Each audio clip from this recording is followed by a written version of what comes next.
Good afternoon, everyone. Today is July 9th, and this is the Douglas County Planning Commission meeting. I will note that we have all 7 members of the Planning Commission here, so I will call the meeting to order. And Lori, if you could lead us in the Pledge of Allegiance, please.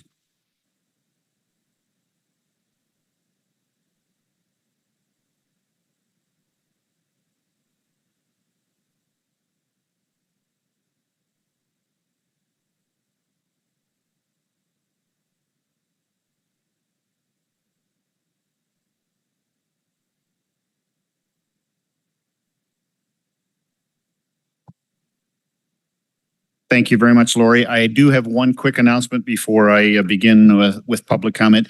There is an event this afternoon starting, I believe, at 2 o'clock. So there is no parking on Esmeralda.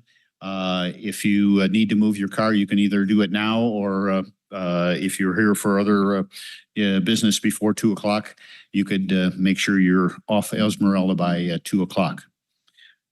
So we'll start with opening public comment.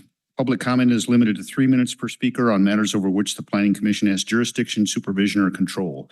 The Planning Commission wants to encourage the respectful consideration of all views by members of the public. If the content is willfully disruptive of the meeting by being irrelevant, repetitious, slanderous, offensive, inflammatory, irrational, or amounts to a personal attack or interfering with the rights of others, the individual will be asked to stop speaking. In addition to opening public comment will also be taken on public hearing agenda items that are identified for possible action and closing public comment. If you plan to speak on a specific agenda item that is on the public hearing agenda and identified for possible action, then please provide your public comment when that agenda item is heard. At this time, public comment will be taken on those items that are within the jurisdiction and control of the Planning Commission. Additional public comments periods may be allowed on individual agenda items at the discretion of the chairperson. It is requested that the members of the public comment on those agenda items when they are considered. So we'll move to opening public comment. The podium is there. Please sign your name and state your name, and then we'll begin your 3 minutes. You'll receive a yellow light after 2 minutes and 30 seconds, and then when the red light comes on, please conclude your comments.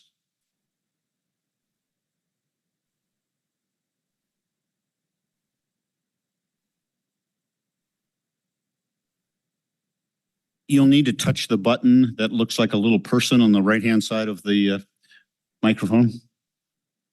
And members of the Planning Commission, you'll need to turn your microphones on as well after I recognize you. We control them all individually now. Please, public comment.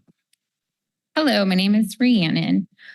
I am here today about the East Fork Fire Department has approved a couple of telecommunication towers to go up, one on County Road and another one out in Johnson Lane.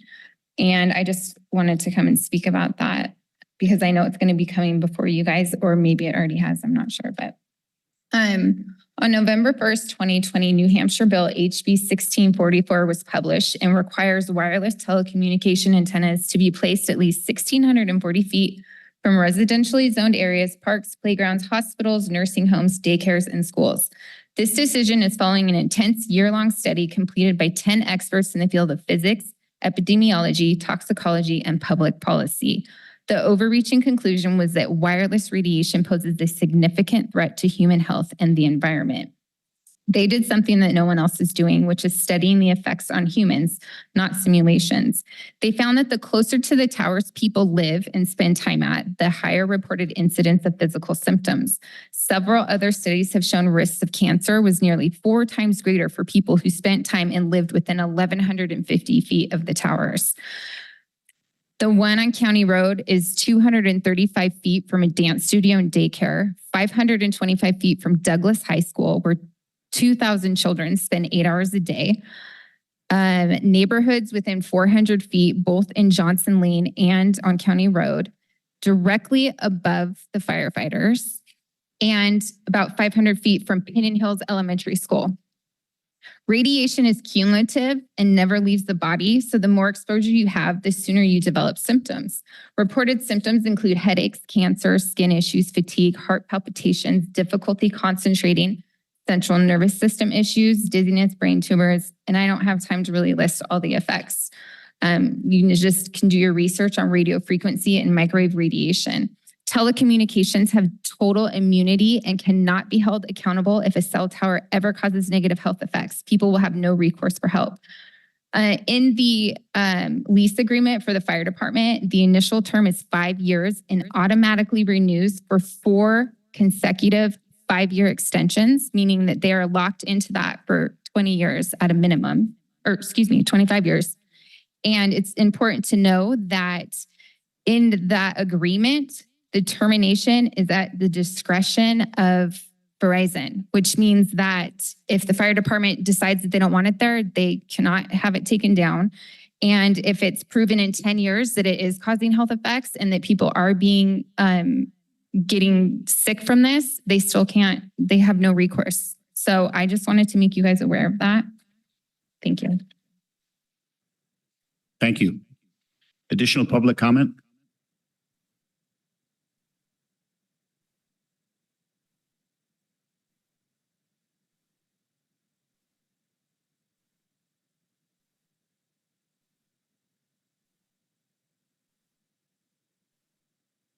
Good afternoon.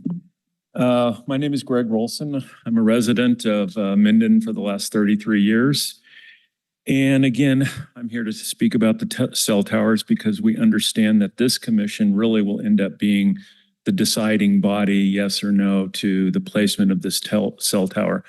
Understand first and foremost that we're not saying we don't want cell towers. What we're opposed to is the location of where they want these cell towers placed.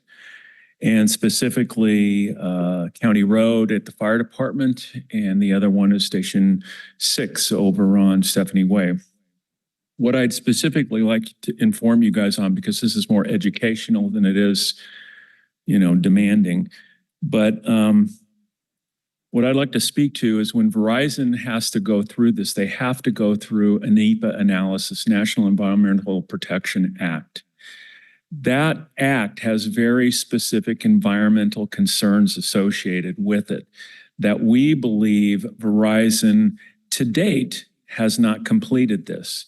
Now, they gave a presentation in Minden in this very building about a week ago where that report was not completed and not present for us to even review.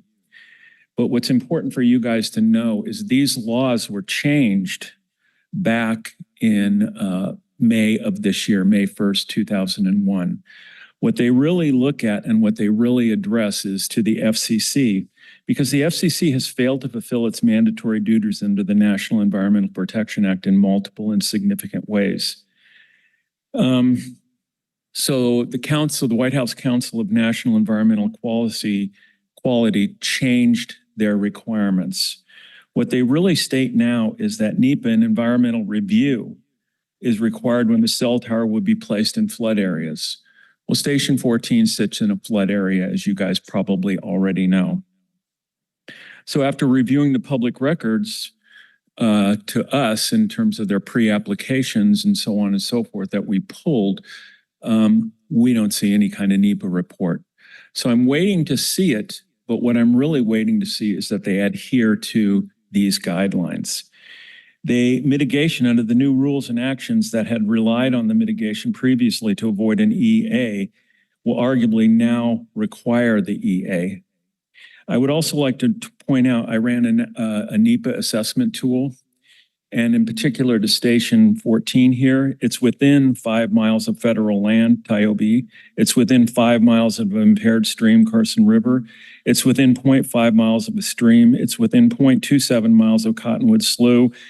It's within 0.5 of national wetlands. It's within 0.5 miles of hazardous waste, RCRA facilities. Tractor Supply with a 1,000-gallon tank sits 151 feet away. If you could conclude your comments, your 3 minutes has expired. Okay, I'm sorry. I'll leave it at that. Thank you very much. Please consider this, you guys. This is important to us all. Thank you. Is there additional public comment?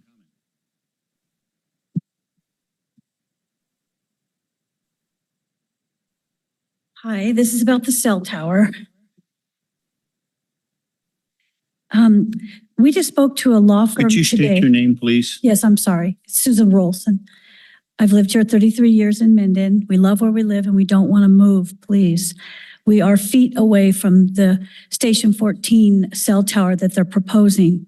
Today, we spoke with a law firm that deals with this, what's going on in our country today with cell towers going in next to daycare, schools, and neighborhoods. And we flat out asked the woman that was giving us a lot of information just about how to deal with this. And I said to her, would you, knowing what you know, live 500 to 1,000 feet or even 2,000 feet next to a cell tower? And she said, absolutely not. And she's willing to tell you this. They have lots of information. Were you aware that, and she told us this today, that when you live next to a cell tower like this, your property value will drop 20 to 25% in residential areas, and real estate agents, when they go to sell your house, must disclose any environmental impact, such as a cell tower, and that is an environmental impact. We met last week with the town board, and Verizon was there presenting what they wanted to do. We are going to have to defer to Minden Town Board to provide.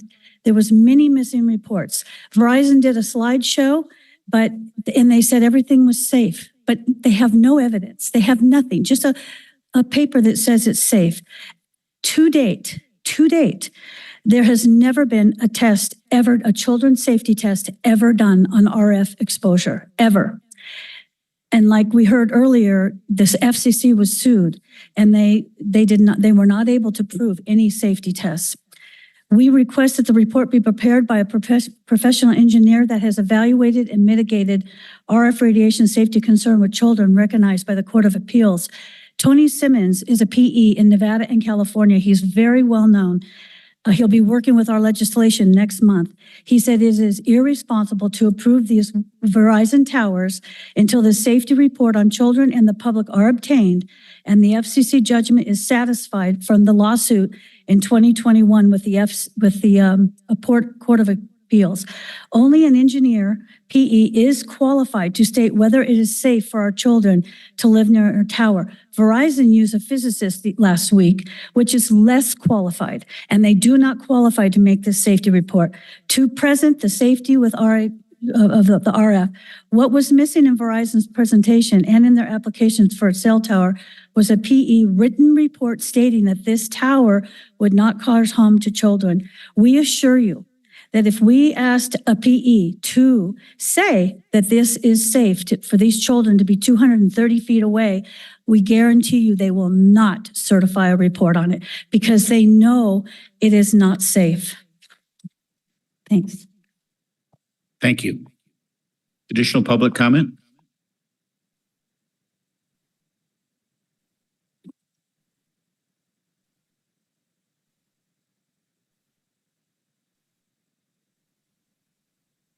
Good afternoon. My name is Maria Hartman, and I have been a resident of Minden for 25 years. I have worked with children for 35 years, and my dream was always to start a Montessori preschool.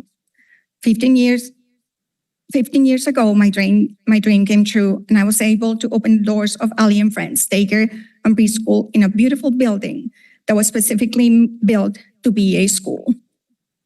We have little toilets, we have little sinks, we have a beautiful backyard designed just for little children. 105 kids between the ages of 1 and 6 attend our school, and we have more than 200 families on our wait list. A few weeks ago, I found out that a cell tower was being built 225 feet away from our school. I became extremely concerned, and to say that the parents of the children that attend our school and the 21 teachers that work at Ali and Friends were devastated is an understatement. All parents and teachers have signed a petition to stop the construction of this tower. Quite a few of them have mentioned that they would definitely remove their children from our school if the tower is built. Will this tower be the end of our school? Daycares are needed now more than ever. There are not enough schools for little ones, and parents are desperate to find care. What are parents going to do if our school has to close? After learning about all the dangers of having a cell tower right next to our school, I would like to bring to you my concerns. Fires are not uncommon around these type of towers. If there is a fire, will I have enough time to bring 105 children between the ages of 12 months and 6 years old to a safe place? When the fire and all the pollutants will be so close to us, how will the tower affect our kids' brains development and their health? And what will happen to all my children when they will be exposed to all those frequencies and pollutants 12 hours a day? Do we know how much damage they can cause? Are we going to use 105 children of our community as guinea pigs? And 10 years later, do I study to see how they were affected? I'm aware of the financial benefits this tower will bring to the fire department, but is the fire department aware of how much they will affect the value of the 5,000 feet building right next to them that was constructed to be specifically a school? Are they aware of the damage they will cause to a business that provides daycare service to 105 families? Are they aware of the fact that 21 teachers will lose their job and lose the income that provides for their families? I'm asking you to please put the well-being of our community first. Our health, lives, and financial stability are in your hands. Thank you. Thank you. Additional public comment?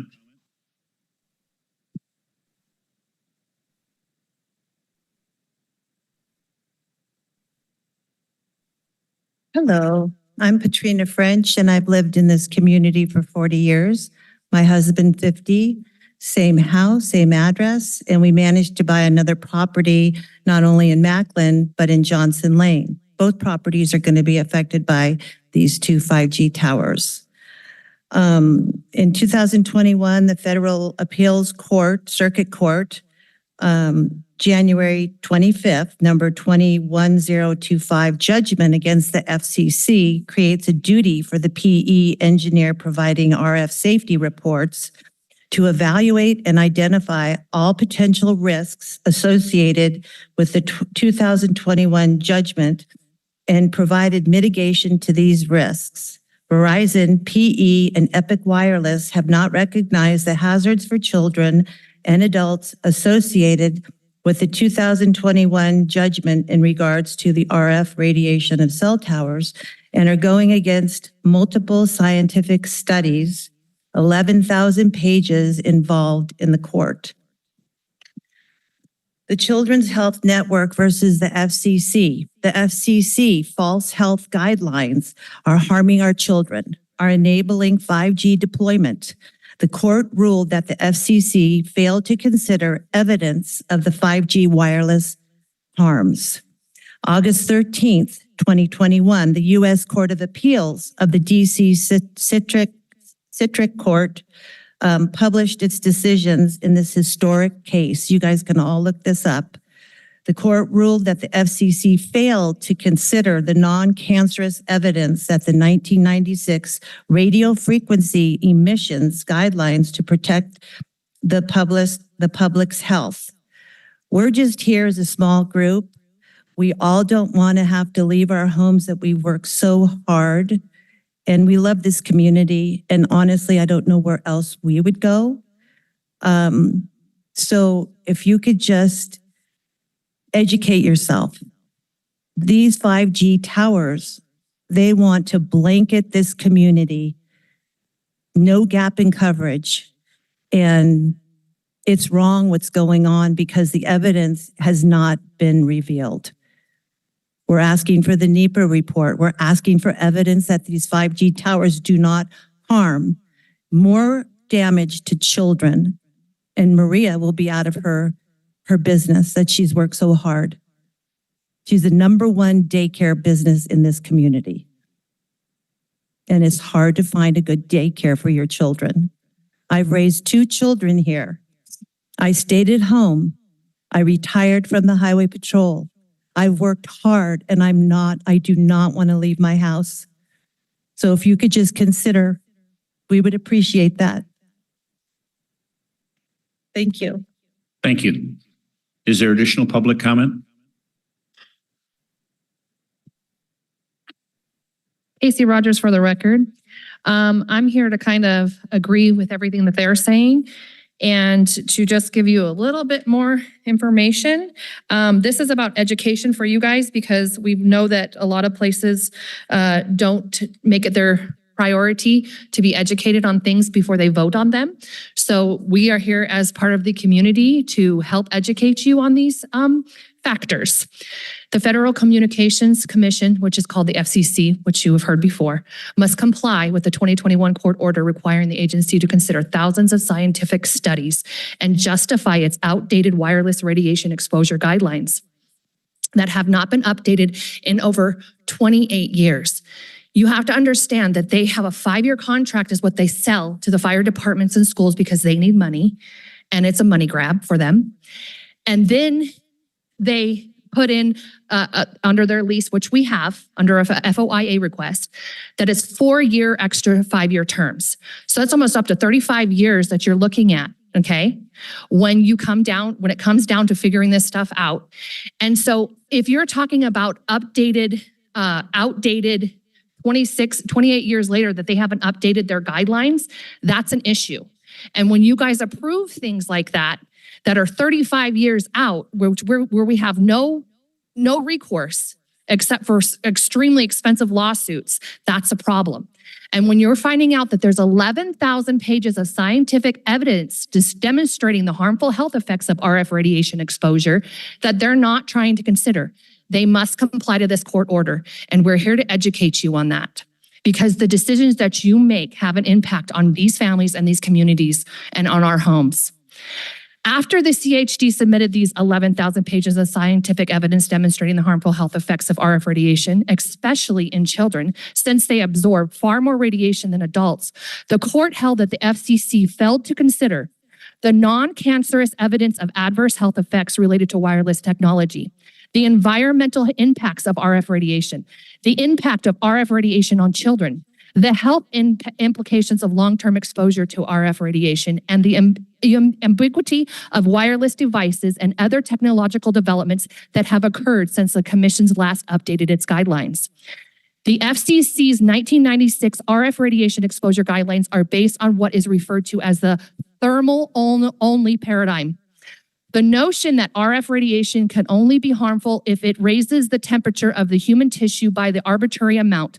The thermal-only paradigm is deeply flawed, and it has been repeatedly disproven by thousands of scientific studies showing a wide range of serious health effects occurring at levels well below thermal levels.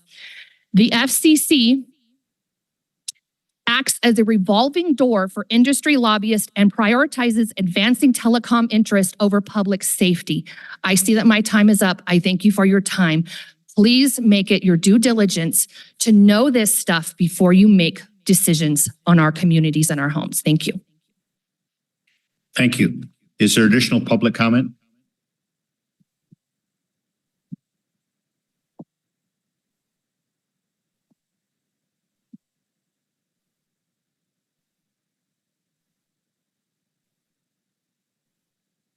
Good afternoon. My name is Bill Cerrito. I'm a licensed engineering contractor and a disaster recovery contractor for FEMA. I'm a resident of Minden, and I strongly oppose this 5G tower going up in Station 14. When I first heard about this, it was a gut punch for me to think that once I heard about it, I drove over to the site and looked at where the tower was being proposed and looked at where the school was, where 105 children spend up to 12 hours a day, and the dance school where 180 children, a lot of them from the daycare, go to the dance school. And then across the street, 500 feet away, we have 2,300 children at our high school. Now, everything the people spoke before me about this 5G radiation is absolutely true.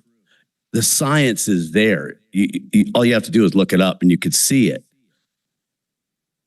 Moreover, as a licensed contractor, I drove around the site, and the fire department was kind enough to let me in their yard so I could get an exact measurement from where the tower location is to Tractor Supply's building.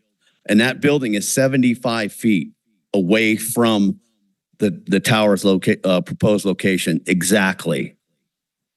That is within striking distance. When the prevailing winds come down from Job's Peak, that would be pushing that tower directly towards Tractor Supply, putting those people in harm's way. Not only that, there's a 2-inch gas main, which is a two-foot offset from the building, putting it within 73 feet of the tower. 45 feet away from that, around the side of the building, is a 1,000-gallon propane tank. How the fire department didn't see this is beyond me. They're not a volunteer fire department anymore, so they can't hide behind stupidity. Everyone knows that propane is a hazardous material, highly flammable. You've got a huge responsibility here to do the right thing. And the people of Minden, including half the parents at that daycare, that said that they would pull their kids if this tower goes up. That puts Maria's small business, disadvantaged small business, out of business. Now, I know we're not in the business of doing that or putting people in harm's way. Not to mention that the propane tank could go up. Definitely the gas main that is 73 feet away from the tower. But how about a secondary explosion at Maverick, which is just in front of Tractor Supply? There's always somebody there pouring gas. Or how about the residents at a Holiday Inn? They would be incinerated. Excuse me, sir, your time has expired. Thank you for your time. Thank you. Additional public comment?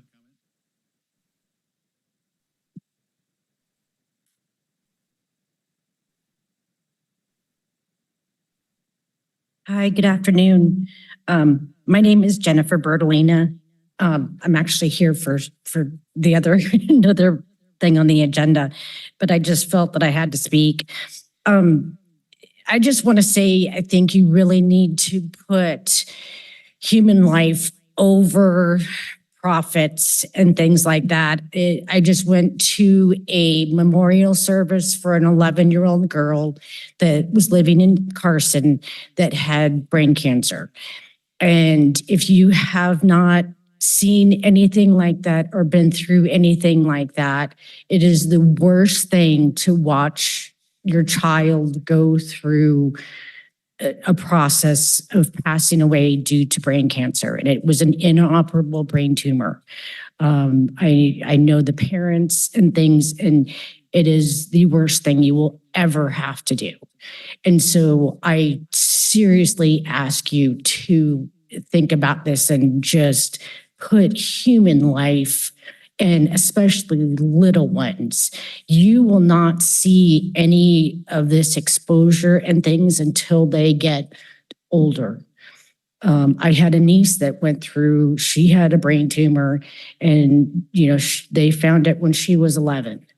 It's near and dear to my heart, and thank goodness she's 26 now. They were able to operate and remove the tumor, but it's serious things that we need to consider and look at. I can't say anymore or be any more emotional and say, you know what, we really, really, really need to look at a different site, consider a different site, do something different, especially with what everybody has presented here. There's a lot of things to take into consideration. It's the big picture, not just the small picture of money. There's too much to take into consideration. So thank you very much. Thank you. Is there additional public comment? Seeing no additional public comment, I will close public comment. We will then move to the next item, which is approval of the agenda. This is for possible action, approval of the proposed agenda. The Planning Commission reserves the right to take items in a different order, to combine 2 or more agenda items for consideration, and to remove items from the agenda or delay discussion relating to an item on the agenda at any time. We have 3 items on our agenda today, and I would open it up for any comments or a motion to approve the agenda. Bryce. Mr. Chairman, I move to approve the agenda. Is there a second? Second. Bryce moves to approve the agenda. Maureen seconds the motion. If there's no discussion, I'll ask for a vote. All those in favor say aye. Aye. Aye. Any opposed? So the vote is 7-0 approving the agenda. We will now move to approval of the minutes. This is for possible action. Discussion to approve the draft minutes of the May 14th, 2024 meeting of the Planning Commission. Are there corrections or comments on the minutes? Paul?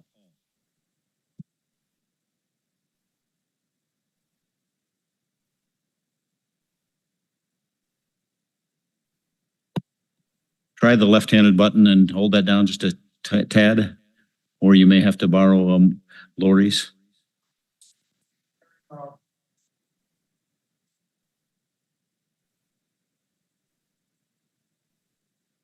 Perfect. Page 49, there was a motion that I had made it correctly. The minutes correctly reflect that. Chairman Walder asked if there was a second to the motion that I made. If you look further down on page 49 in the action rectangle, I call it the action rectangle, which records what the result was, the mover, the seconder, and the ayes and the nays. That is inaccurate. And it lists Commissioner Klutz as the mover and the seconder as Maureen Casey, which is correct. But it was my motion.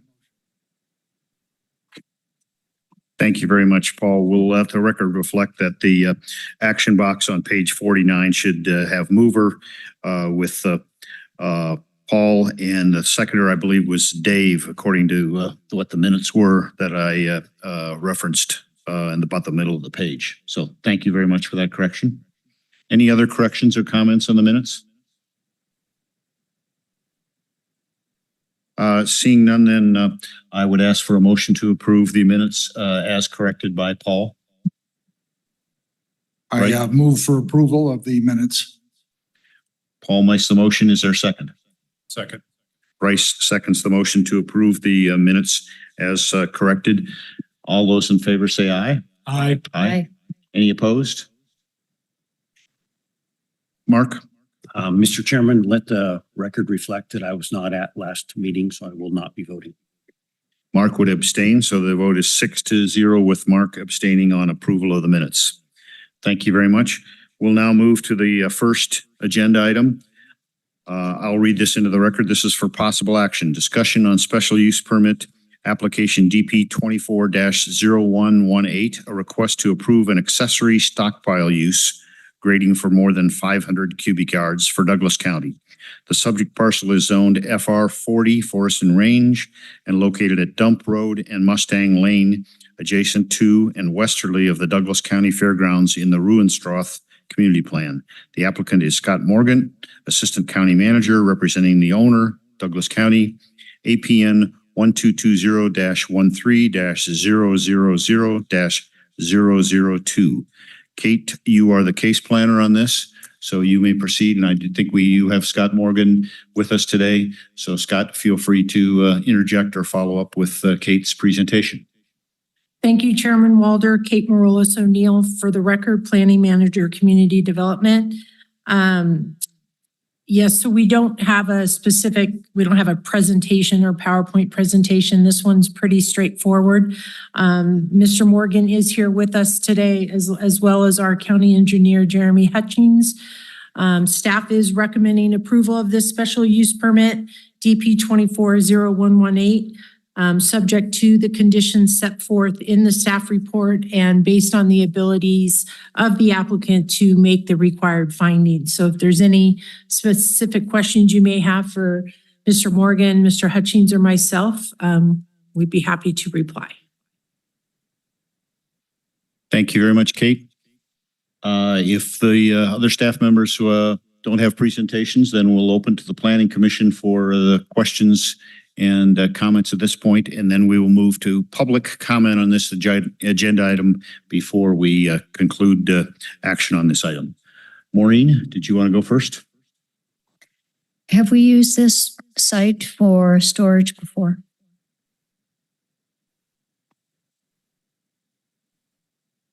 Mr. Chair, members of the Planning Commission, Scott Morgan, Assistant County Manager. For 30 years prior, I've been the Community Services Director for Douglas County and administered management over the fairgrounds and this particular piece of property. For those that may not be familiar, this is located on Dump Road in the Pine Nuts and is maintained on the, I guess, the westernly side of the fairgrounds, and has, for as long as I can remember, been a stockpile site for Douglas County's use, primarily during disaster and storm events where we need a place to put debris. It had previously been used as a stockpile when we have Kingsbury Grade was repaved, 395 previously repaved, and we have an opportunity to stockpile valuable grindings for use on public facilities throughout the county. When this last 395 project came forward, we begged NDOT to say, maybe we please have your grindings, and talking with the county engineer and planning staff, say we really should get a special use permit and get this actually as an allowed use. So we are here to formalize an approved use to continue to operate this property as a valuable resource to store valuable materials for future public use in Douglas County. So long answer to your question, yes, it had been previously used for this purpose. And there is no concern about leachate. We have had no concerns about leaching. We don't have a storm water problem or flooding problem or a groundwater problem in that area. And it has previously been spread and used grindings as a base material on that site, which we have recently recompacted. And so we've had also previous concerns by the surrounding neighborhood, which the closest of which is the Roenstrath community, which has not objected to the previous use of this material. They are temporarily stored because particularly when we come to grindings or really good topsoil material, it tends to get used pretty frequently, and the site is vacated for storage pretty quickly. Thank you. Thank you, Maureen. Dave.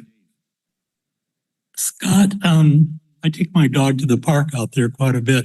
I was out there this morning. It looks like it's pretty clear at this point. I know there was a lot of filings and stuff out there before. Is it going to be used some more, or are we finished with what's going on? Planning Commissioner Nelson, former Commissioner Nelson. Yes, I know you are very familiar with that site, both as a previous county commissioner and as a frequent user of the facility. Right now, the grindings that you did see previously stockpiled were spread as part of a maintenance program for our overflow parking, but about approximately half of the grindings have been removed from 395. There are some other uses which are being used in the community where they are being delivered and spread, but we are hoping to have some extras that we can stockpile on site. So we are hoping to get some, assuming that this approval goes forward. Paul. Thank you, Chairman Walder. Am I correct that when you say grindings, this is just a point of clarification, you mean grindings of concrete, asphaltic concrete, and then you mentioned topsoil. So there's no other component of material that might be toxic or reactive. It's that type of stockpile for utilization in roads and other facilities. Planning Commissioner Scott Morgan, Assistant County Manager for Douglas County. Yes, we are selective about the type of material we do bring in. Typically, we are hoping for asphalt grindings coming forward. It is rare that we get a concrete or foundation. The two primary sources we have is during flood events when we have debris that needs to either be cleared from collection basins, detention basins, or overtopping county facilities where we need a place to put this debris. There have been times where we have stored Christmas tea grindings there, wood chip grindings, but nothing of a contaminated or toxic nature. We have control over that and only permit those types of sources that we think are of value to the community as a public resource for our towns, GIDs, and Douglas County's purposes. Thanks very much. Additional questions for staff? Kate? did you have something you wanted to Yes, add? Chairman Walder, just for clarification and full transparency, this item was ready and prepared for the June meeting. There was an error by the paper, not by the county, so we had to postpone until this meeting. It was at the point where the grindings had to go somewhere. They went out to the fairgrounds, but again, we were anticipating we were going to the June meeting. We hadn't had problems with use there before, so I just want to be on the record and clarify, we were coming with a special use permit. It's not like we're doing this after the fact. It was slotted and it was not our error, it was the paper that had a noticing error. So I just wanted to be clear on that and those grindings that were out there. Thank you, Kate. Additional questions from members of the Planning Commission? Mark? Yes. So Kate, I'm looking at page 60 and where the planning has written down their general conditions applicable throughout the life of the project. And in number 1, you're going to install and maintain temporary control measures as necessary to the satisfaction of the county engineer to mitigate any negative impacts from the use, specifically in regards to noise, dust, and erosion. Would you be willing to add weed control to that?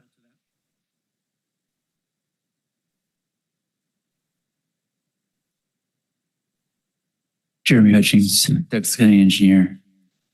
Sure. Thank you. Thank you very much, Mark.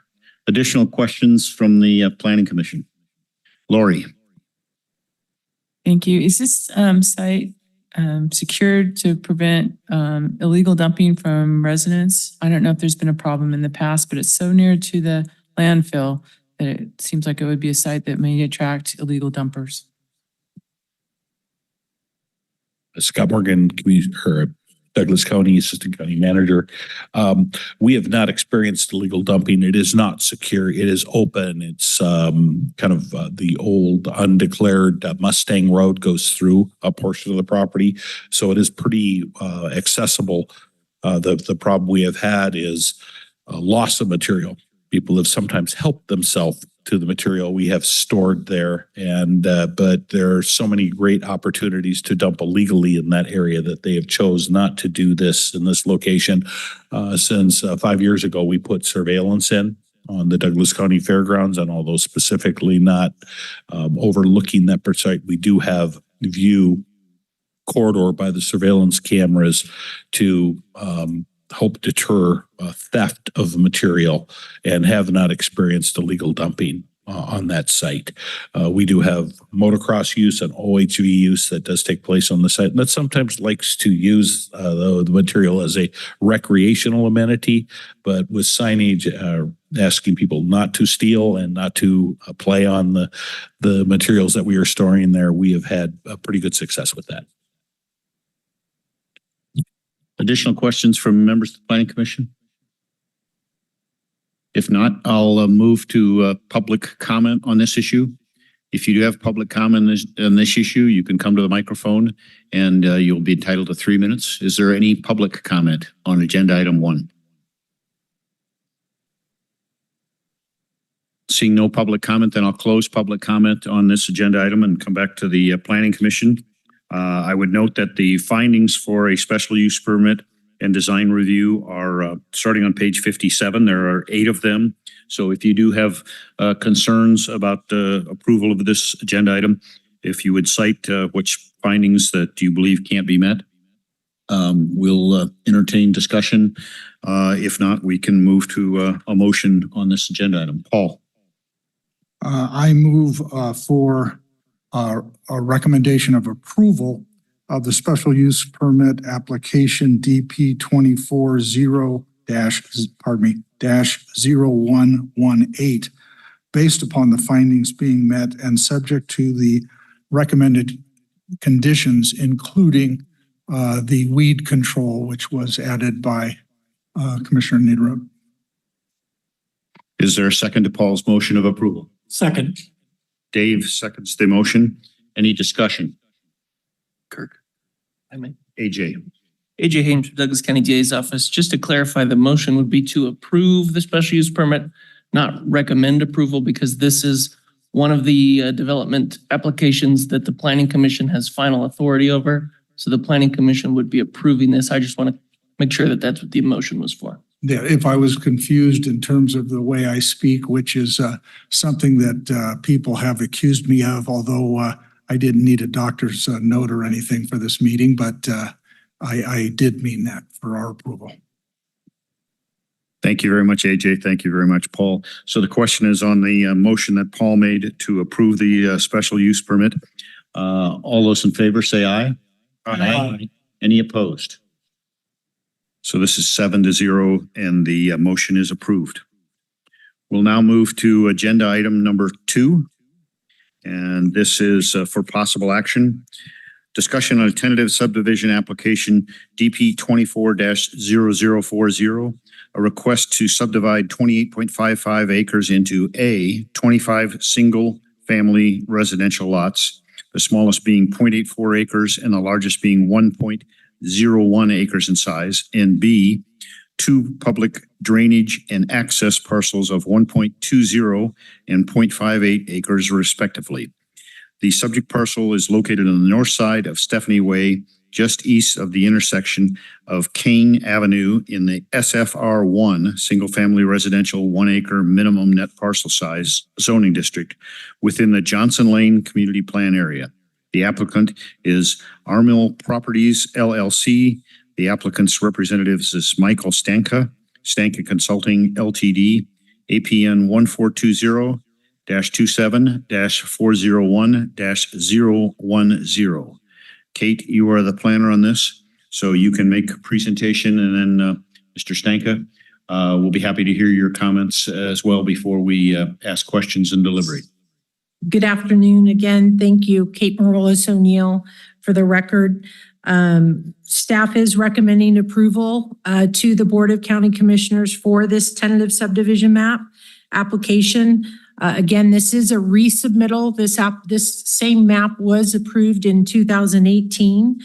Staff is suggesting that this approval be subject to the original conditions of approval for land development application 18-002.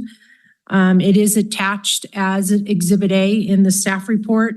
And the one other added condition that the applicant is required to apply for a new site improvement permit in order to complete the improvements prior to submittal for final map. So that is the only added condition we are requesting.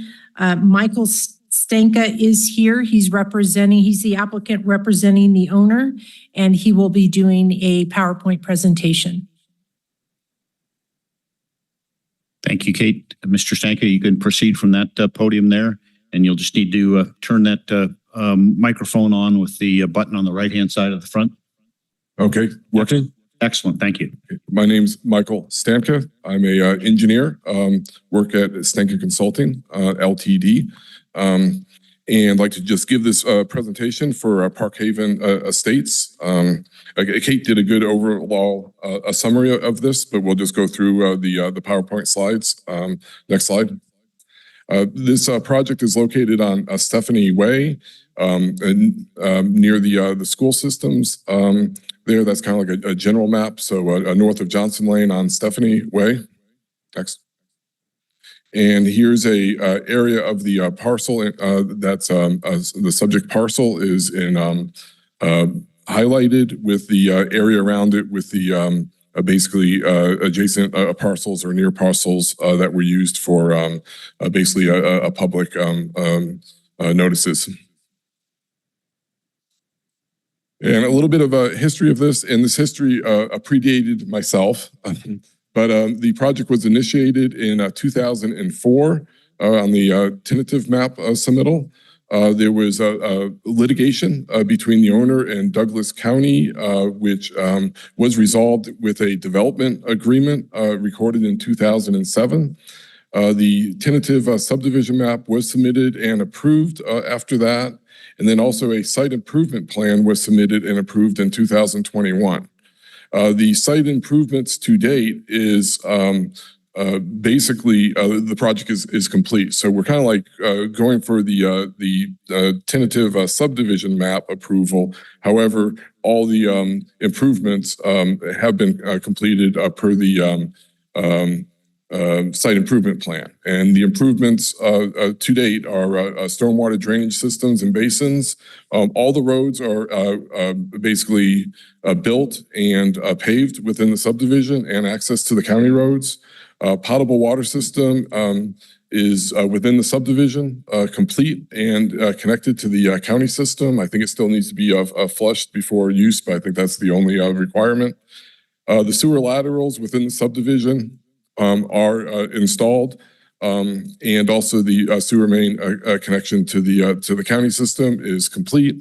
There's electrical to each site. There's communication to each site. There's gas service, natural gas to each site.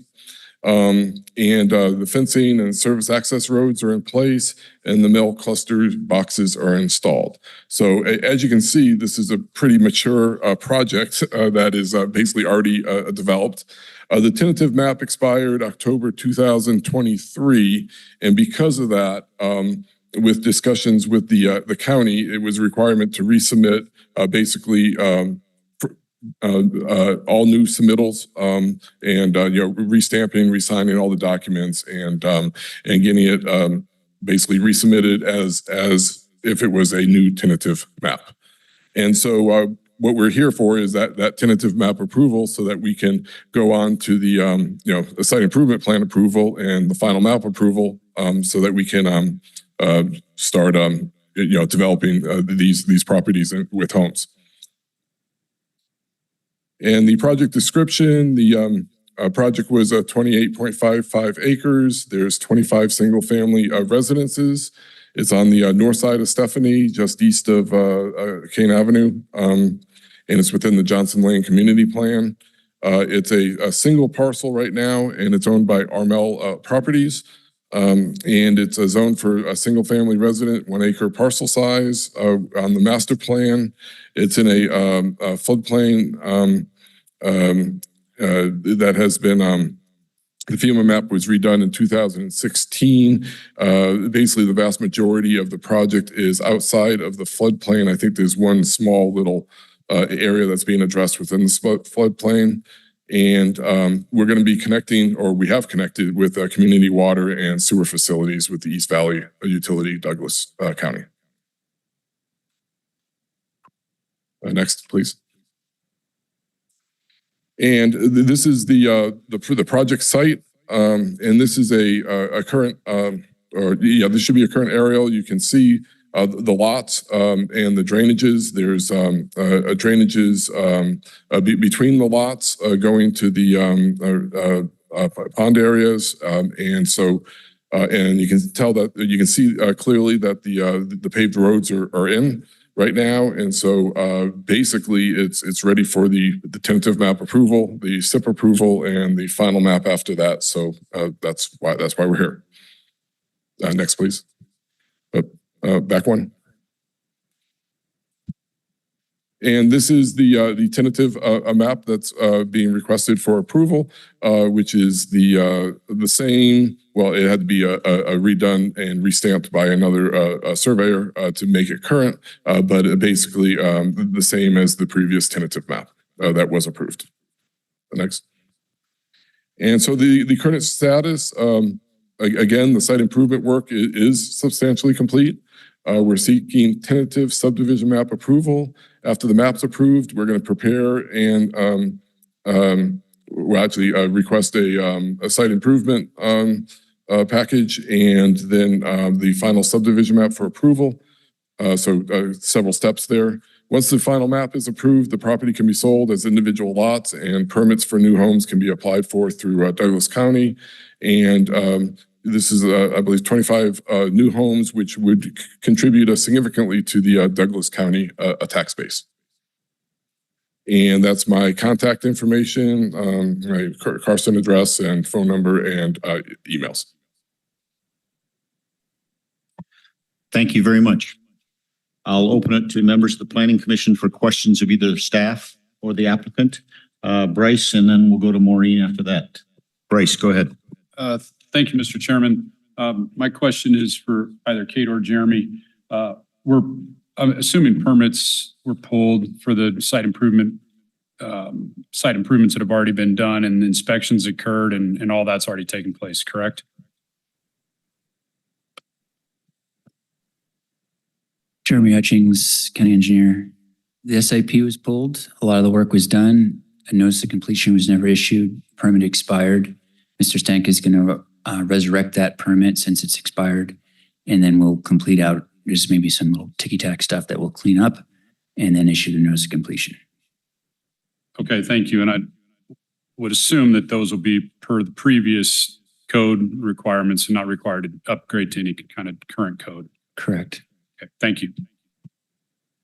Thank you, Bryce. Maureen. I have a couple of questions. One's a question, I don't know if it's Jeremy or for Michael. My first question is Mac Drive. Jeremy, do you know when it was closed off?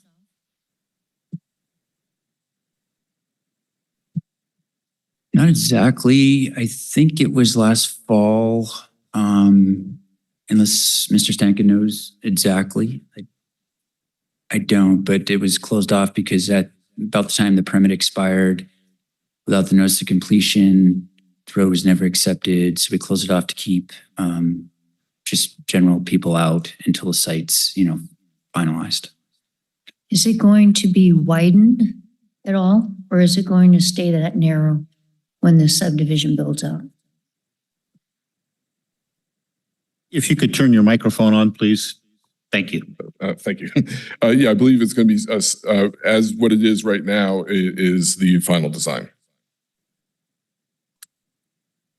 Seems very narrow to me, but I was not able to drive it, so I can't say. And another question is, in our plans, it says that the driveways will be a rural standard. What is a rural standard for a driveway? I believe, do you want to answer that? Sure. It's rural standard has a minimum culvert size underneath it of 15 inches. It's basically pavement or concrete, and it basically comes from the edge asphalt to the return, which is usually a 15 or 25-foot radius on the returns. That's different than an urban standard that can have a valley gutter or some sort of sidewalk and landscaping potentially that ties into it. Last one. I'm looking at the profile of the berm and basin behind lots 1 and 5. And from what I can see, the depth is only about 4 feet. And I'm concerned about the adequacy of this. I know we really don't have any control because of the standards that were in place. And I guess my concern is, and I just want to get it on the record, is given the flood events that we have had since when this was approved or whatever with the settlement, that this will not be adequate. And I want to know, AJ, perhaps you will answer this, is if this flood control measure is inadequate to protect the people who back up to lots 1 and 5, where does the liability fall? On the developer of the property, the engineer for this system, or is it the damage that is done? Is it for the people who buy the lots or the people who back up to these lots? Or is it the county for approving this? AJ Hames from the Douglas County DA's office. It depends, is the answer.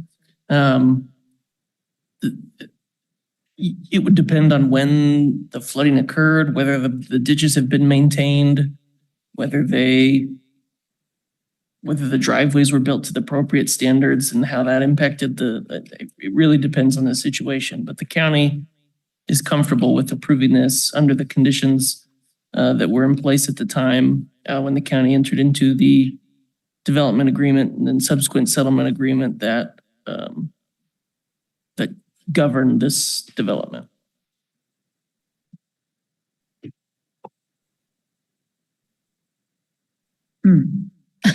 I don't know if I want to say thank you to that. I'll think about it. Thank you, Maureen. Dave. Yeah, I don't know where this map came from, but it was on my desk when I came in this morning. And looking at it, I'm curious as to how the owner of Lot 6 is going to gain entry. It appears that there's a road that goes back there, but that road is on Lot 1. It's Tom Delaire. It is? It says Plymouth Drive right on it. Okay. Thought we were talking about Plymouth Drive.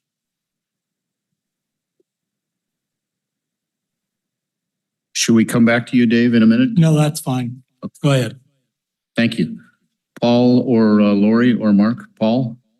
Just an observation, when you go out and take a look at this site and you look at the size of the lots, which are roughly about an acre, and it's also reflected in a very well-written report to us from staff that not only is the zoning SFR1 to the north and to the west and to the south, but it looks like the lot sizes are consistent with the proposed development such that there's compatibility with the neighborhood that already exists, at least in my opinion.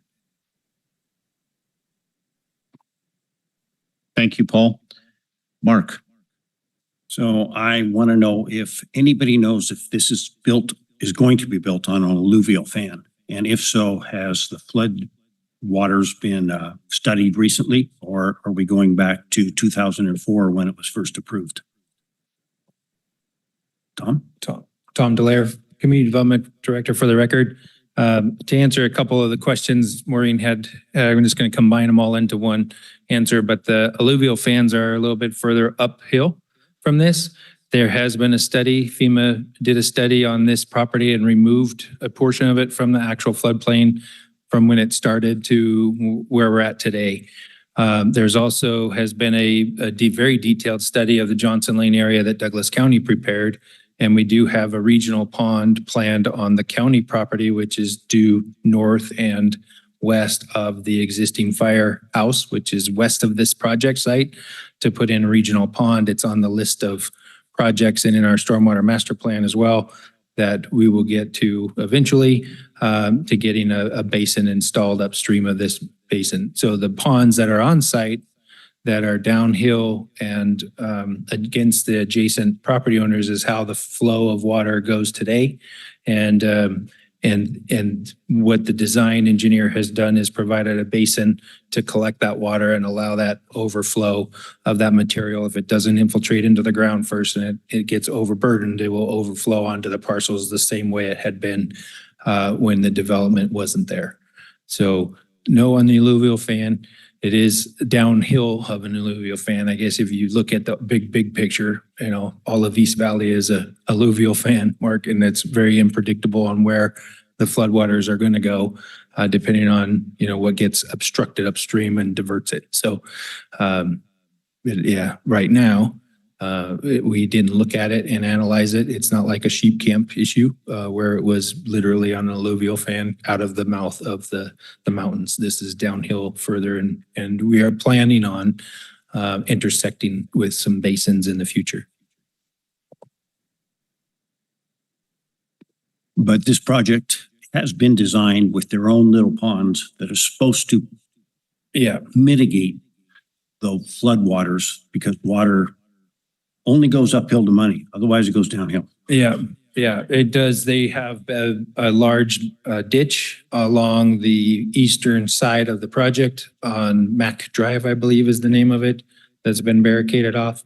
There's a large ditch there for it to divert around and go down into those basins down below, which is similar to what happened across the street when they built the Pinion Hills Elementary School.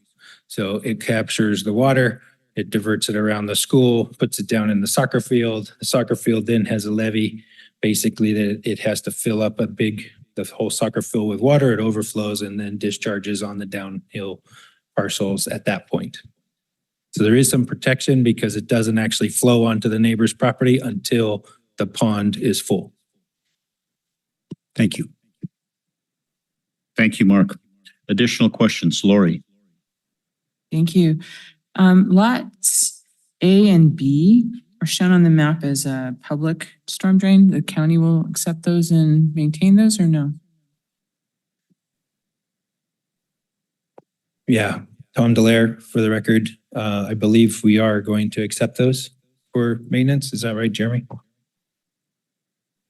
Yep.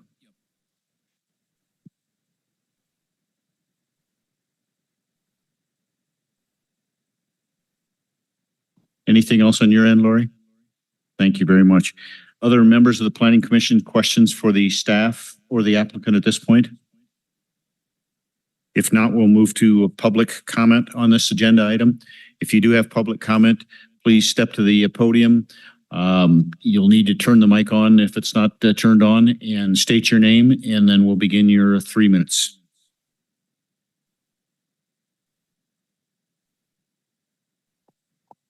Hi, my name is David Cheruzzi. I'm a resident on Mac Drive.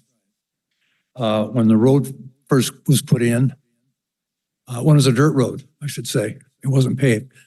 People used it daily at speeds that were greater than residential speeds of 25 miles per hour. When it was paved, it became a highway. We had people coming off of Jackie Lane on the north side. In the middle of the turn, they're accelerating. By the time you get to our house, 2 houses down, they're in excess of 45 miles per hour. We had kids on motorbikes going up and down the street pulling wheelies because they could go all the way from the north end of Jackie Circle all the way down to Stephanie. Then one Saturday morning, I'm sitting in my dining room, and one of the neighbors is having a drag race with someone else all the way down to Stephanie, all the way back. What really broke the camel's back was my wife and I pulled out of our driveway. We were headed south at about 10 to 15 miles per hour. Someone came east on the south end of Jackie Circle, never looked to the left, and turned and almost broadsided us. So I am the one that got Mac Drive closed. I called a commissioner, presented the problem to him, said it's not a question of if, it's a question of when and how bad someone's going to get hit. My neighbor, who lives right at the intersection between the new complex and our complex, was literally almost run over by a kid. I have one neighbor who says when that was open, he has to look to the left and to the right 6 to 8 times before he will pull out on the street because people are driving so fast. So my question to the Planning Commission is, what speed remedies are you going to have that's going to keep the speed down to 25 miles per hour? I contacted the county road manager before the K-rails went up. I said, we need a 3-way stop to cut the speed. And his comment to me was, we go by the federal mandate and stop signs don't stop speed. I'm here to tell you it does. I was a police officer for 36 years in Southern California. Stop signs definitely slow people down. My recommendation is that you put in a 3-way stop on Mac Drive on the south side of Jackie Circle. If not, someone will get killed. We do not have sidewalks. We do not have streetlights. So at night, as you've probably seen, it is very dark. Someone's going to get hurt.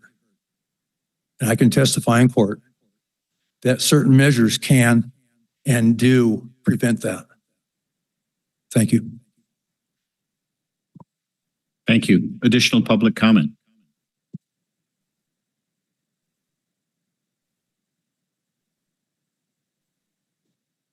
Hello, my name's Rhiannon, and I live in Johnson Lane.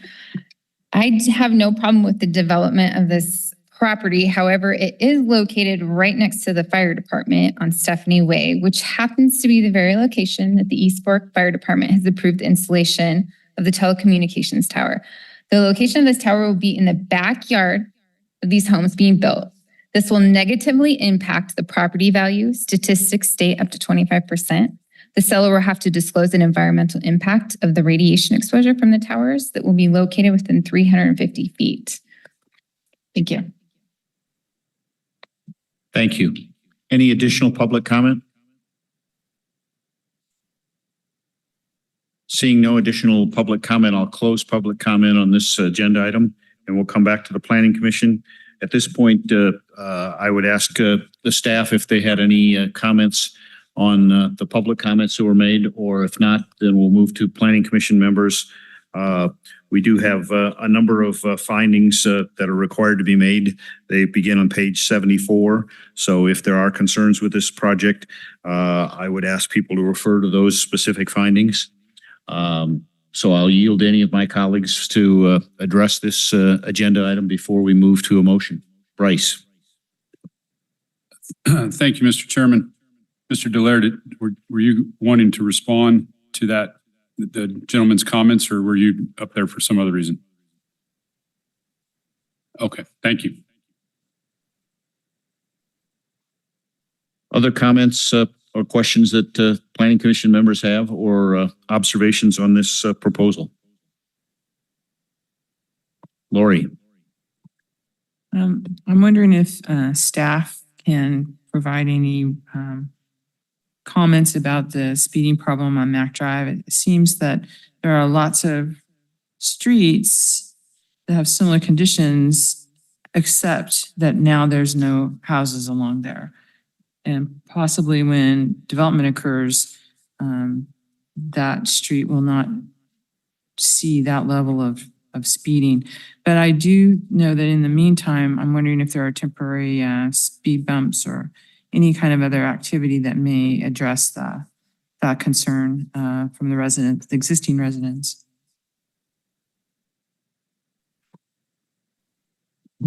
Kate Morales for the record. It's my understanding, due to the settlement agreement, staff cannot impose to the developer any additional improvements. However, I don't know if this is a further discussion with Public Works, or maybe Jeremy, you can comment as far as what may be able to be done, but it's not something that we can impose onto the developer. I hate to get too wordy. I think Mrs. Commissioner Lyle's correct, though. When you have development, it acts as a natural traffic calming, although that takes time. But I think people that are doing drag races recognize that there's nothing going on at the time, so that exacerbates the problem. But enforcement really isn't where we are. I could check with our traffic engineer, John Erb, and report back to you guys if he's got any other recommendations, either temporarily.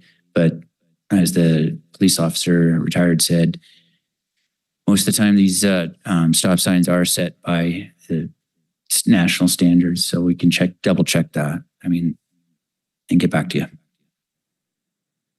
Thank you, Kate. Thank you, Jeremy. Other comments by members of the Planning Commission? If not, we've had public comments, so I think we're prepared to go to the recommended motion, which is on page 66 of the packet.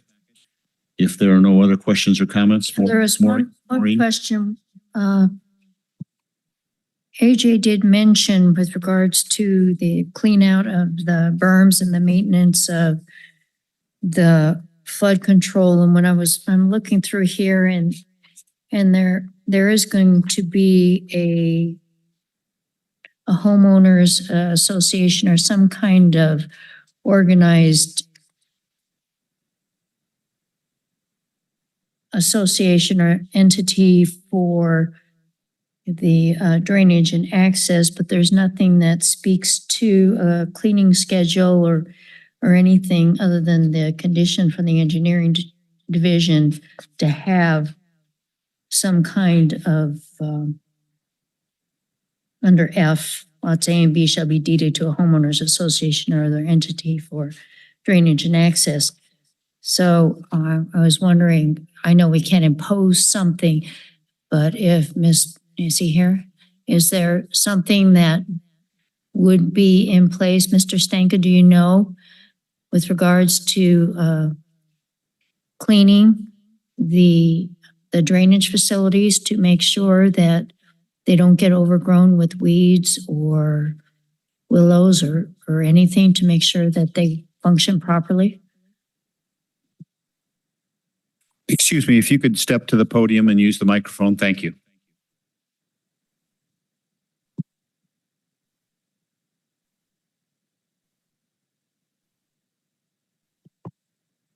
Yes, although we're stepping back in time on this project, there will be a maintenance plan, and it would have to be, consistent with, the requirements of the maintenance of those basins, and with weed control and basically any erosion control. And so I'm not sure whether it's been done in the past. I thought it was, but I can't say 100%, but it would be a part of the continuation of the project, a maintenance plan for those basins, and anything controlled by the homeowners association. And that will be submitted to community development and approved. Correct? Oh. Tom? Yeah, Jeremy, I'm Tom Delaire for the record. I don't know if it has been submitted. It should be part of the site improvement sign off for the site improvement permit with those amenities that were part of the design. So if it hasn't, it should be. Do you know if it has been? It's George Gabor. I manage Armel Properties. The agreement is that lots A and B, the county will take dedication and take care of those ditches.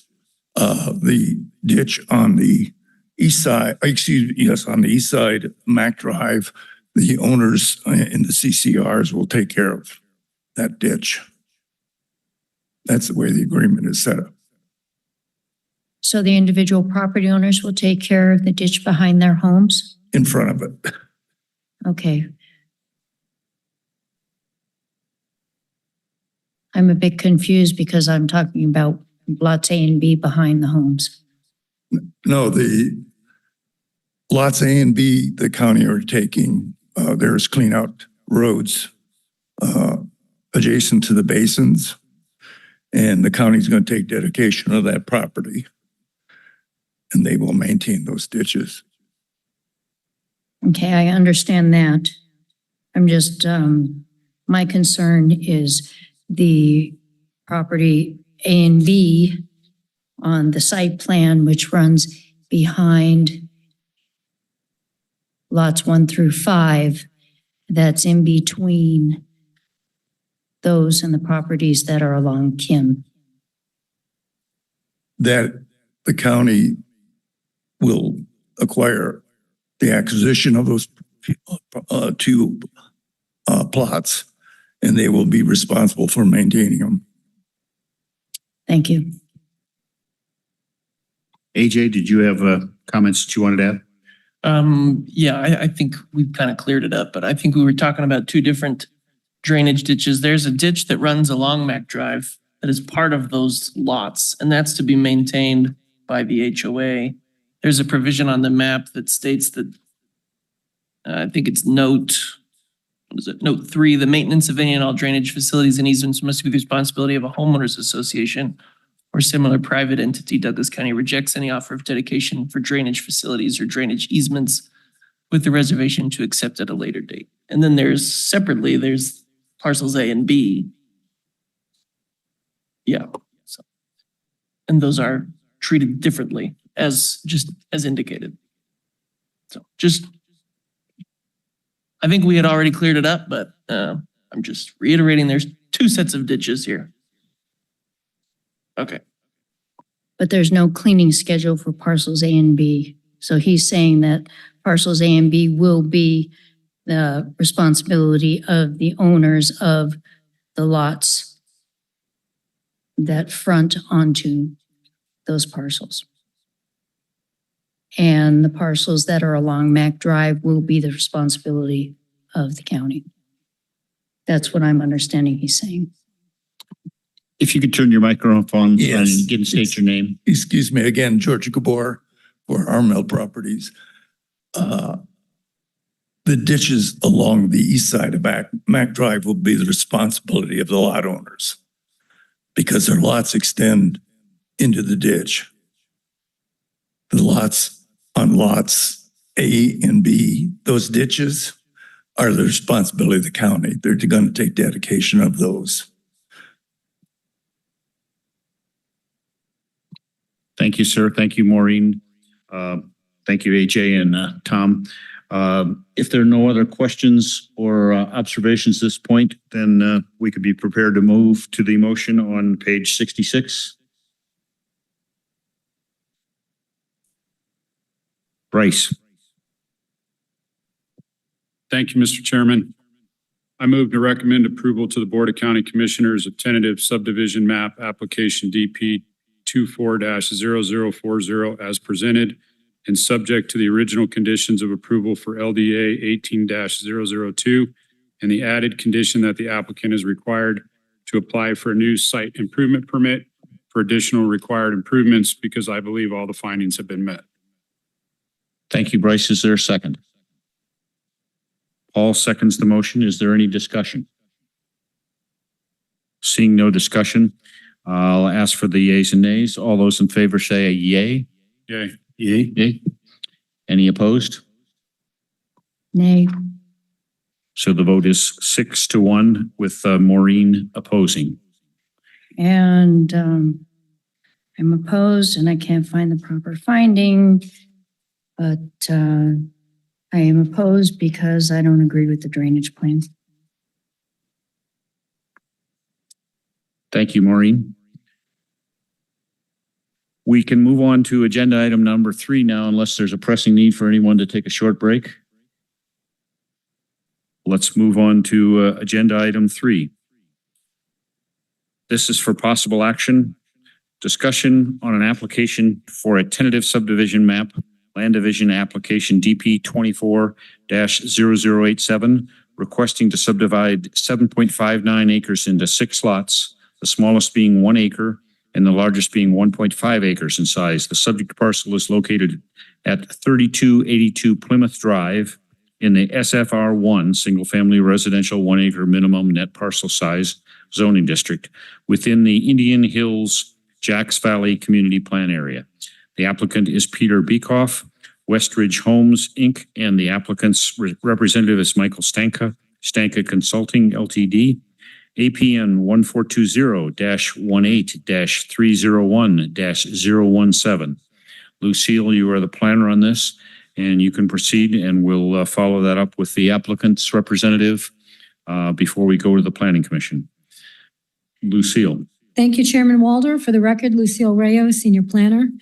In 2021, the Administrative Hearing Panel approved a serial parcel map to subdivide 2 5-acre parcels.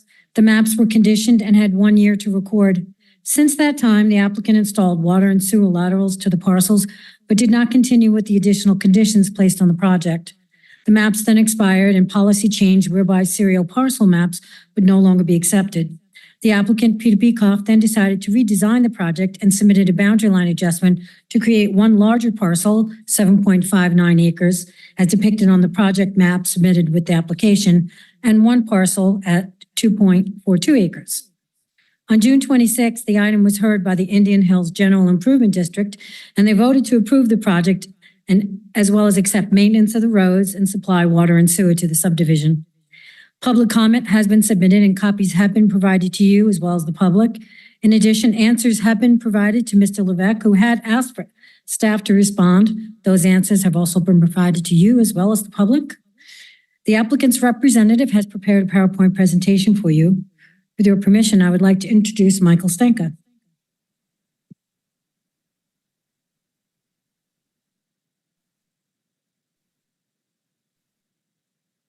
Good afternoon again. Thank you very much. I'm not sure what the chances are of 2 of my projects being presented at the same meeting, but it saves me a lot of time. This is another project that's really a continuation of a project. Approvals have been done on a previous project that is real similar to this project, and it's really a matter of the serial maps is only allows a certain amount of parcels, and if that's not going to be allowed in the future, then we were going for a subdivision map to kind of like clean things up. And this parcel is let's see, 7.59 acre parcel. There's going to be 6 single-family residential lots. Each lot is 1 acre to 1.54 acres. And on this one here, Plymouth Drive is a north-south road. There's going to be a cul-de-sac, Lily Court, and all the lots are going to have access through Lily Court cul-de-sac, and none of them will be direct access off of Plymouth Drive. And this parcel is located on the west side of Plymouth Drive, just north of the intersection of 395 and Jacks Valley and Indian Hills community, or within the Jacks Valley Indian Hills community plan, kind of like behind the storage units. The parcel, which is a new parcel that was combined lot line adjustment, is West Ridge Homes, INC. It's zoned for 1 acre parcel size with a master plan designation of single family estate. It's all floodplain designation zone X. And the proposed development will connect to community water and sewer through the Indian Hills GID. And this property has been annexed into the Indian Hills GID previously. And as you can see, where this is located, it's within Indian Hills on the west side of 395. And this is an aerial showing the location of the property. There is an existing home on the property, which will primarily stay as one of the lots. And so this is the perimeter of the property. Next. And this is the tentative subdivision map, breaking it into 6 lots. Like I say, the dark shaded is Lily Court, and so each one of these lots will have a driveway either directly off Lily Court or through an easement. Lot 6 is accesses from an existing easement that goes almost due east-west off of the north side of Lily Court to access Lot 6. I believe the rest of those lots are going to be direct access off of Lily Court for the driveways. The lightly shaded area is basically greater than 15% grade. No houses right now we're trying to avoid the 15% grade for any housing developments. And there's also a fault line and a drainage going through the property. There's basically offsets for the drainage for no construction, and there's offsite from the fault line for no construction. And we're, during placement, the final placement of the houses, the homes, basically we're working on avoiding all increased 15% slopes. And a little bit about the history on this one here. The tentative parcel map was approved in 2020. And then a new tentative parcel map was approved in 2021 due to a change of ownership and a change of how the parcels were going to be set up. An extension for the parcel map was approved in 2022. And then, like we said, the parcel map, the whole concept was changed. Instead of doing a parcel map, it was a tentative, instead of a tentative parcel map, going to a tentative subdivision map, so you could do more than 4 parcels. And so the 2 parcels were put together, and then from that, this new project developed as a tentative subdivision map. We've been in lot of discussion with Indian Hills GID, several presentations to their board. And I think a couple of weeks ago, we got basically approval from them for this project with, basically working out the utilities, the roads, the maintenance, sidewalks, their requirements. And so that was approved by their board, I believe about 2 weeks ago.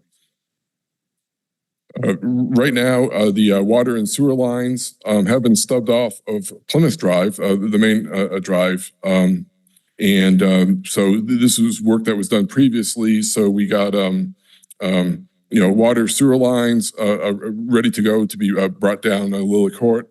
The dry utilities are all stubbed to the property. So there's not going to be a lot of work right on Plymouth Drive. It's all going to be within the project location.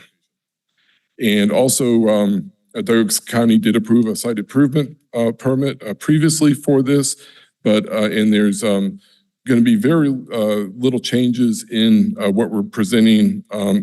Once we get the tentative subdivision map approved, we'll get the site improvement plan updated and submitted. And there's not going to be a lot of changes between the previous one and the one we're going forward with. One of the main changes is going to be the addition of sidewalks to meet Indian Hills GID standards. And so once the tentative subdivision map is approved, we'll finalize the site improvement permit based on any final conditions, incorporate Indian Hills requirements, get the subdivision map or the site improvement plan approved, and then the owner is ready to complete the improvements and then go for the final map. And just to note that this project is ready to go, and it's again, it'll add income to Douglas County through assessments and to Indian Hills GID, I believe. And again, that's my contact information in Carson City and my email and phone number. Thank you very much. Questions that the Planning Commission members have of staff or the applicant? Lori. Thank you. I have actually quite a few questions about grading for this project. You are indicating that the grading for the building pads will avoid the 15% slope area. You're showing a potential building envelope that it encroaches there, but then it looks like on your grading plan you've moved it to the west. Just want to understand that a little better. And also, I'm very curious about how the access will occur up to the building pad on Lot 2 and that through that very steep hillside slope area. So if you could explain how grading could accommodate that long driveway with that narrow lot width, I would appreciate that information. Okay, so the first question was the building pad for Lot 6 shows the north part is potentially within the 15% slope. Yes. Well, that was yes, and those will be adjusted either one of two ways: either engineering during the building permit, or it'll be these are not the exact locations of where these buildings or even the orientation of those buildings. So there is this is kind of like proposed, but this is not specifically where the buildings are going to be going. That'll be up to the homeowners and their when they submit the parcels, the permits. So you have not submitted a grading plan, though? Let's see, I'm trying to think. I don't believe so on this resubmittal. Okay. I'm still concerned about the access up to Lot 2. Okay. Just wanted to take it one at a time. Right. Yes. So Lot 2, Yeah, it's gonna be, on that one there, that's probably the steepest, that could be over, 15%. So on that one there, we're basically looking at the fire department, requirements and the county requirements, and we'll have to, mitigate that, within the requirements. I think the fire department, doesn't like 15%.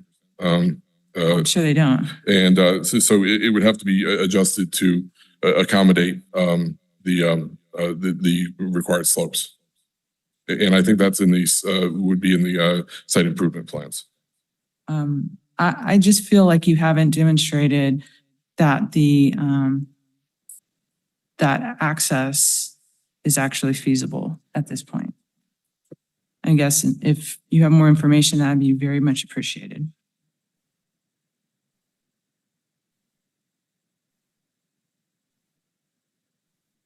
So that's all I have at this time. Thank you, Lori. Other members of the Planning Commission? Questions for either the applicant or the staff?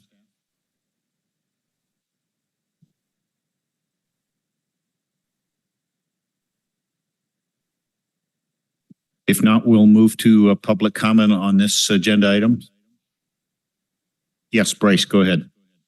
Thank you, Mr. Chairman. Lucille, would it be fair to state that when this project does come before community development for permitting, that all the conditions that are outlined in here must be met, that the conditions and requirements of county code must be met, and the fire department will review it and those conditions must be met? Would that be a fair statement? For the record, Lucille Rayo, yes, all conditions have to be met. They have to be met for the site improvement permit as well as for the final map. I think Barbara may have a comment as well. Barbara Resnick, Engineering Division, for the record. I just would like to point out the very first condition of approval, yes, they are required to meet our standards and the conditions of approval on there. But historically, we have had challenges where the engineer will come in and say, oh, this is what you approved at the tentative map stage, so this is exactly what we're going to do. When we're looking through code and other detailed sections and are like, no, wait, this needs to change.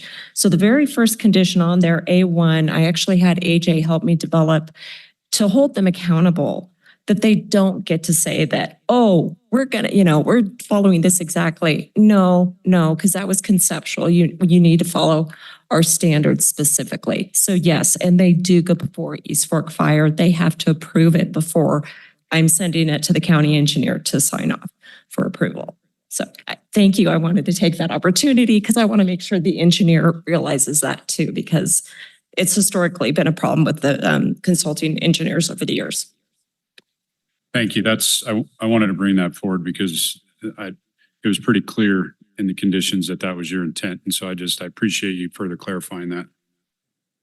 Thank you, Bryce. Thank you, Barbara. Just for the record, that's page 126 on the engineering conditions, and A1, as you specifically mentioned, Barbara, is very detailed with a number of subpoints below that.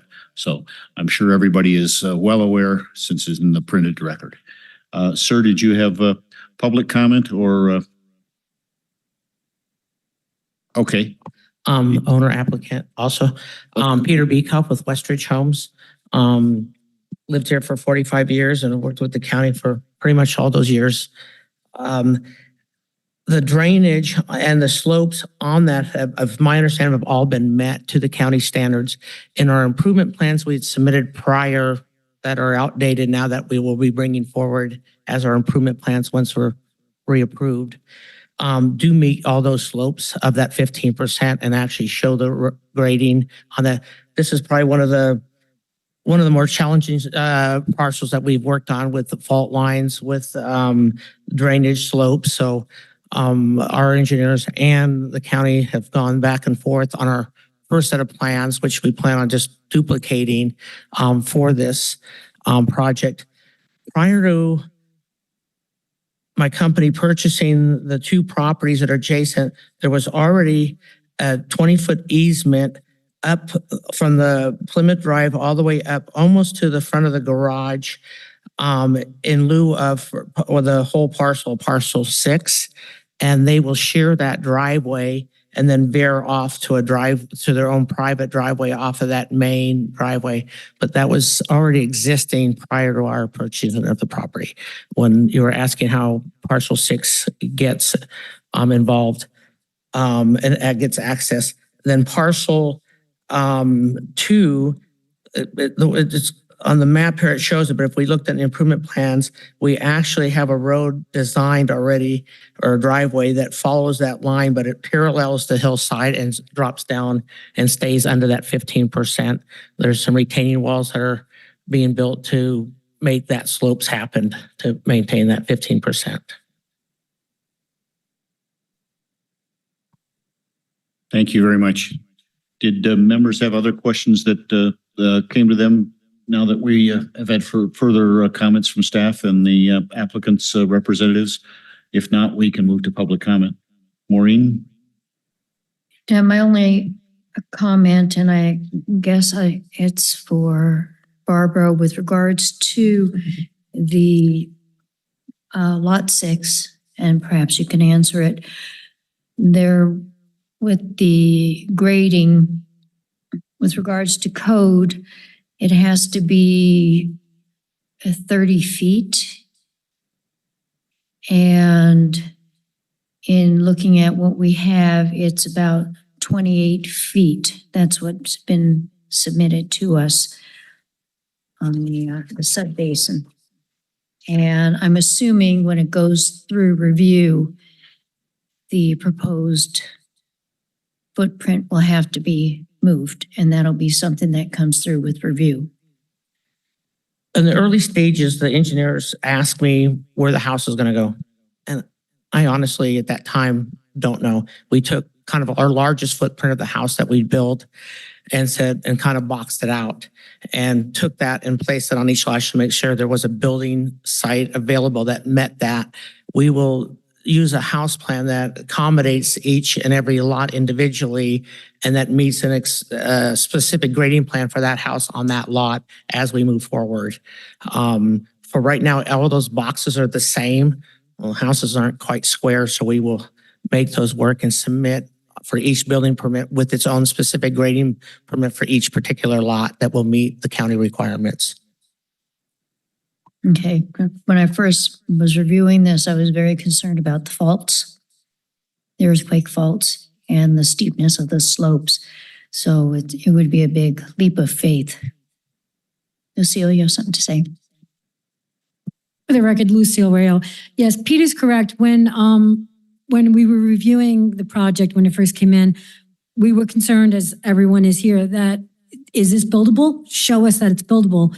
Put some, dimension some houses in the areas that, because it's so encumbered that you can actually build on this. And so that's the reason for those squares, for those locations. Thank you, Lucille. Thank you, Maureen. If there are no other questions from the Planning Commission now, let's move to public comment. If you do have public comment on this agenda item, please move to the podium, turn the microphone on, print your name and state your name, and we'll start your 3 minutes. Hi, good afternoon. This is Jennifer Bertolina. We live up behind where the proposed subdivision would like to go in. Just a couple things, and I'm sure it's been addressed, but just so that I kind of know it's been hit on.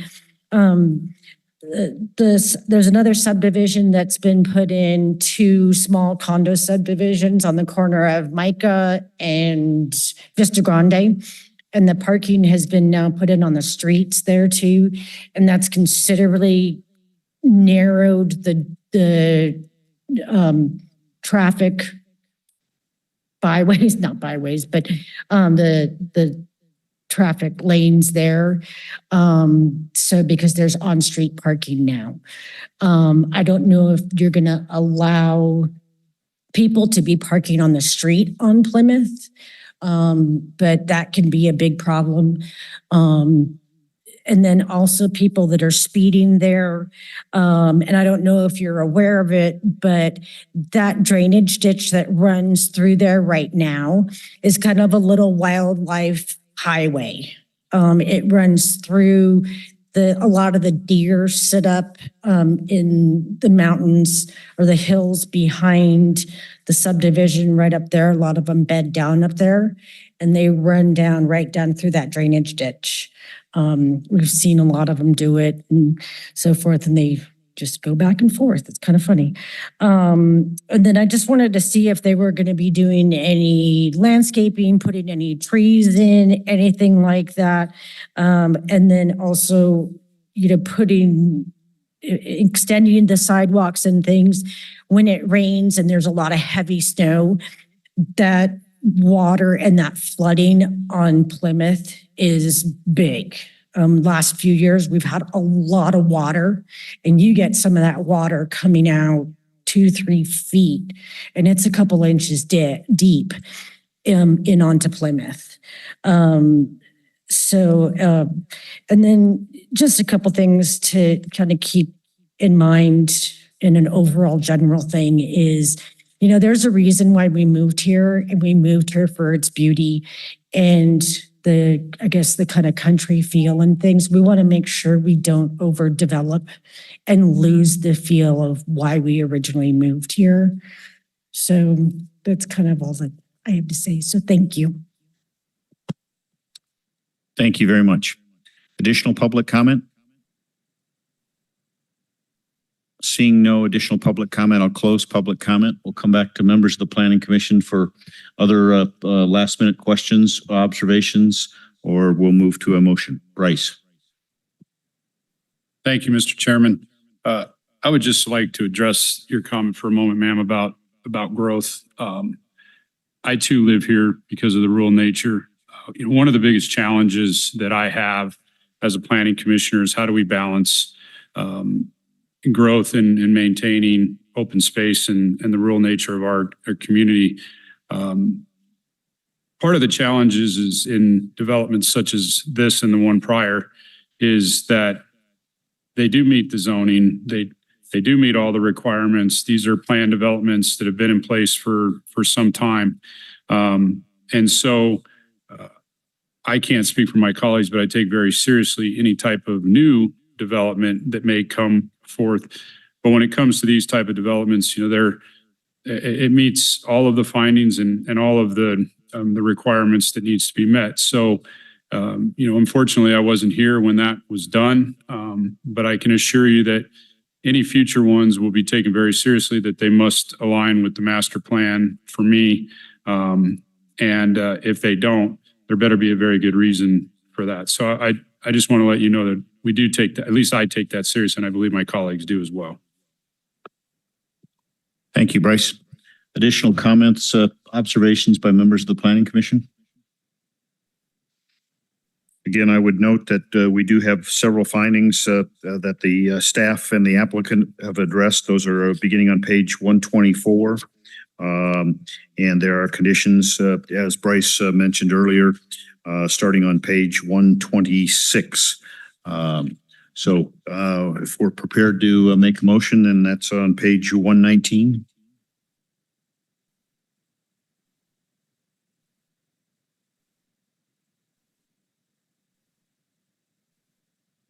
Lori. I will make a motion that we deny the application based on the fact that I don't believe that I can affirmatively make finding number 4, that the project is consistent with the design standards that are currently in the county code. In reviewing the design standard for hillside grading, 20.690.030.K indicates that a grading plan is required to be submitted with this type of application.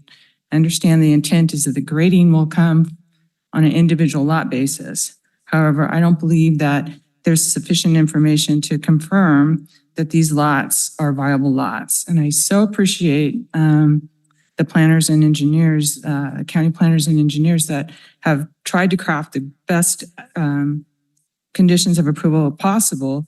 But I believe at this point, I cannot support this project and would recommend or would make a motion for denial. Thank you, Lori. Lori's made a motion to deny the recommended approval. Is there a second to Lori's motion?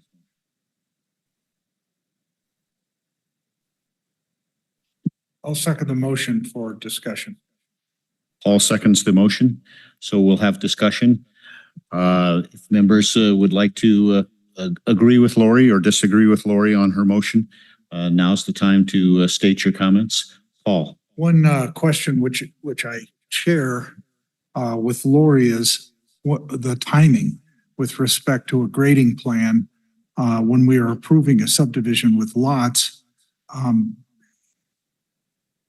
It would be easier to envision the subdivision should we have a grading plan before us that indicated how the lots would fit with respect to access and ingress. However, is it necessary? I guess that's what I ask staff. Barbara Resnick, for the record, our conceptual grading plan that's required with the subdivision map is pretty generic at the get-go. And they did demonstrate our standard requirements that are listed on our general development application on the map. But when they came before us before, they knew we already had concerns about hillside grading, about the blue line stream to the north, which they went through the Army Corps of Engineers and did their jurisdictional letter from them. So they've already kind of gone through quite a bit of rigmarole with that. I really appreciate your concern there. But when they want to come in to do the lots with this kind of development, we're looking at the road when they come in with the SIP, and we do have specific driveways that we are concerned with, and we want to make sure they have access. But we also have to stop and remember the Sierra Nevadas, Tahoe, Pine Nuts. We're surrounded by mountains, and our building division gets, ironically, I've had 2 projects get sent to me by building, oh, is this hillside grading? And I had to go through and look at our Appendix G for hillside grading ordinance, which is in Appendix G of our design standards and also in Title 20, and determine, okay, is it applicable or does it meet the exemption, which is the 30-foot difference in height and a 100-foot span. So when they do come in, we do look at the building permits and have to consider, do they have to put in a retaining wall, or what improvements are required to make this work? So I really appreciate the concern there. And I wish the engineer could have said more specifically exactly how that driveway was going to work. And my apologies, Pete, it's been a couple of years since I looked at his improvement plans. I don't remember what they looked like. I got other projects in front of me today. So we always work with them, and they have to meet our standards, period. So it is looked at either at the site improvement permit stage, or when they come in with the building, we look at it with the building permit stage. Thank you very much. It's a concern partially because of the slopes, and I recognize we're in the Sierra Nevada, but it's also by virtue of considering different climate circumstances. For example, when it snows, and how do you get up and down, when it's snowing, and when you have 8 feet of snow like we did year before last. And I guess I am having such a difficulty, but I will hear you that those things are looked at after the subdivision is approved. In other words, a subdivision could be approved, but building not allowed. Is that correct? Because of the failure to accommodate for the slopes. Well, and as I was just saying, I mean, the 2 parcels where you see the hammerhead turnarounds, did you guys get the exhibit that showed the hammerhead turnarounds? What parcels were those again? I think it was for lot 1 and 2. We had gone over that with East Fork Fire, that they needed, we wanted to make sure they had the hammerhead turnaround for them because of the length of the driveways. And also the width needed to be in place. Douglas County has a 14% maximum slope for a driveway. So they have to meet that standard. And I think I'll defer to our community development. Oh, okay. So he's standing at the ready there, right? So yeah, all these items are looked at, and oh my gosh, I totally appreciate that about the snow, because I wonder about that too. It's like a 14% slope. We allow that and it gets snowy and icy. And I think that just kind of falls on the property owner that if you're buying this property, you know there's snow, so you have to go out and de-ice it. You have to go out and de-ice it. And my apologies, but I really don't know what else to say there, because we do have the maximum driveway slope allowed, but I think it's also buyer beware. Thank you, Barbara. Thank you, Paul. Tom, should we like to go to you now? Thank you. Tom Delaire, Community Development for the record, Director for the record. So our conditions on this particular one, they need to provide, because it is in Indian Hills, they have to provide the curb, gutter, and sidewalk on the roads. I believe that's all. You guys are planning for that. The slope on Lyle is going to be, or Lily is, sorry. Sorry. The slope on that is going to be less than that steepness of that one particular driveway. I don't know what the driveway steepness is. I didn't go up and look at this physically on the site, but it looks like from the contours that the existing house driveway is actually cut into the hillside. And I am assuming that the next one down will have to be that way as well. In order to get up that hill at our maximum slope. It might not be the entire length of the driveway, it flattens out substantially or somewhat flattens out at the top of the hill where the house is at, but you're going to have a steep section that can, per our county standards, hit 14%. That's the maximum required. It might only be for 50 feet, but it's 14% nonetheless. That's the standard that we have to maintain. And then they'll hit come down and hit the cul-de-sac, which is substantially flatter than that particular driveway. You have two of us up here on the commission that live up at Tahoe. Kirk, even coming out of Commissioner Walder, even coming out of your house, that one intersection, I was quite surprised at how steep that was. In my truck, I can't even see the road over my hood.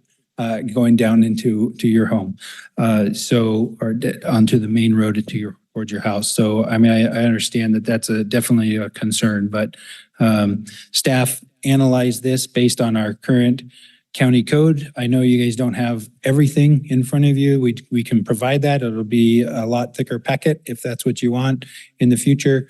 There's also a 79-page drainage report. That's a conceptual drainage report that actually describes in more detail about how this detention basin is going to work and the water connectivity or collection on the south side of that project is going to work.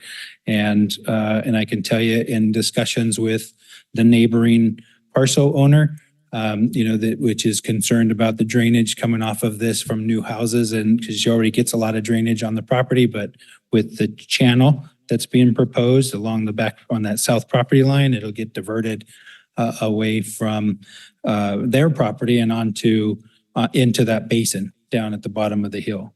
So also there was some mention from public comment on the roadside ditch after Public Works came in and actually put in the curb gutter improvements on Plymouth some years ago. They ended the gutter up at the top of the hill, and then it drains right off into the sandy material. All the sandy material comes down and clogs the neighboring culvert under her driveway. And so this project should rectify that, a lot of those situations, until the neighboring development develops, and then extends the curb, gutter, and sidewalk down. So that's how Douglas County has been built over the years. And I just wanted to make sure that was clear to everybody here on the commission. Thank you, Tom. Paul. As a comment, the staff has assuaged many of my concerns that I had when I seconded this particular motion, and now you, Director Delaire, have further allowed me to get a little bit more comfortable in what we have. Am I correct in my assumption then? Once this is approved in terms of the lots, it is really not the end of the story. At that point, the slopes of the driveways, as well as the accommodation of the slope for each of the parcels, is going to be accommodated in the actual construction of the building sites. Tom Delaire for the record. Yes, no, great question. And also, this is just a tentative map. Also, this isn't the final map. It's not what's going to get put down on paper. When they go through more effort, it's not logical for a developer to come in with here's the finite plan that we're going to do, and then we're going to go out and build it, and then we're going to run into problems, and then, oh, by the way, we need to move this driveway a little bit further south. Well, there's some room on the areas. What you guys are approving are the 6 lots, right? And the concept of the layout, and adding like the 1 flag lot, if you like that. Or if not, then that's the kinds of things that you need to, we don't have any, you need to mention now, because we don't have anything in code that says you can't do a flag lot. And so the driveway may have to be moved a little bit further south, or maybe shifted a little bit more, more further kind of the western side south, so that the slope can meet the 14%. They are given that leeway in the design process, and then the final map comes back with the right boundary for what they need in order to access that property. And then as long as they're still meeting the 1 acre minimum lot size on all of these, we will be fine. And it looks like he's got a couple of 1,000 square feet extra between the 2 lots that he can manipulate and move around if need be, in order to make this concept work. And we do, and it happens a lot when you get into these larger subdivisions, where the topo may not be as accurate as they needed to be originally either. Because of the expense of doing this really fine detail engineering work, there's a lot of cost to that detail. A lot of effort goes into it. And that's when the SIP and the improvement plans, that's after you get your entitlement for the 6 lots, that's when you want to go forward and expend more money on the design and get it fine-tuned so you can get these details wrangled out. You are correct that there's about a half an acre between the 2 lots that are the most concerned. So the lot lines, notwithstanding the approval of the subdivision, tentative approval, I guess it would be the tentative map, can be moved. Thanks. Yep. Tom Delaire for the record. And per the code, the director has that ability to do that during the final map. This is the 6 lots. This is what was intended. Yeah, it might be, a few feet different than what was originally approved in the tentative, but it fits because of the improvements are going on there based on county standards. Thank you, Paul. Thank you very much, Tom, for your explanations, and Barbara for your comments as well. Other comments in response to Lori's motion? If not, we'll go ahead and vote on Lori's motion. I would just like to say that you make very good points, Lori. You don't want to have a project approved and start down the road when there are difficulties that they may not be able to overcome. But I do feel confident in what the staff has said, particularly on finding number 4, which is where you raised your concern, when the staff responds that the project has been conditioned and will not receive final map approval unless all conditions of approval have been met. And I think the observations that you made, and Paul, the interjections that you have, I'm sure Barbara has taken those, taken note of those very seriously, and we'll move in the direction that we need to move in eventually. So I'd be opposed to the motion to deny at this point. Lori. Mr. Chairman, I'm happy to withdraw my motion. Paul, you were the seconder. Do you agree in withdrawing the motion? I agree, Chairperson. Okay, the motion is withdrawn. And then now we have before us the opportunity to make the recommended motion on page 119 of the packet. If anyone is prepared to make that motion. David. Yeah, I recommend that we recommend the approval to the Board of County Commissioners of the tentative subdivision map application DP 24-0087, subject to the recommended conditions. Thank you very much. Is there a second? So moved. Bryce seconds David, the motion recommending approval. Is there any further debate or discussion? Seeing none, then we'll take a vote. All those in favor say aye. Aye. Any opposed? So the motion is agreed to 7-0. Thank you very much. This ends the third agenda item. We'll now move to closing public comment. This time, public comment will be taken on those items that are within the jurisdiction and control of the Planning Commission, or those agenda items where public comment has not already been taken. Is there any closing public comment?